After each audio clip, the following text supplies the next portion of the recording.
Sa panayam sa kapamilya actress-director na si Bella Padilla ng broadcast journalist na si Karen Davila para sa YouTube channel nito ay natanong nga siya kung sang-ayon ba siya sa mga ipinaglalaban at opinyon ng kanyang Uncle Robin.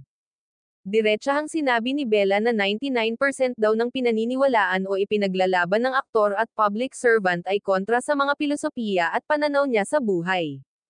Malaking factor daw ang pagkakaiba nila ng relihiyon ng kanyang tiyuhin Muslim daw si Robin at siya'y saksi ni Jehovah.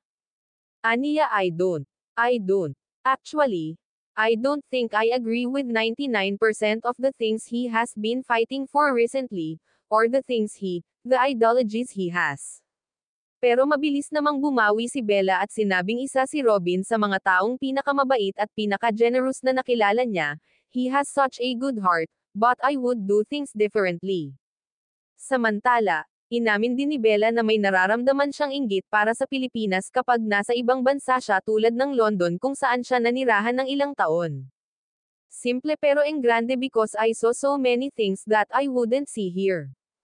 I would watch plays that were full-on productions. I got to experience a first world country, the efficiency of a first world country that sadly, now that I'm back, I see that we're still so far away from, dagdag pa niya that's something that frustrates me so much, kasi when I stepped out, I realized how there's so many things happening, both good and bad.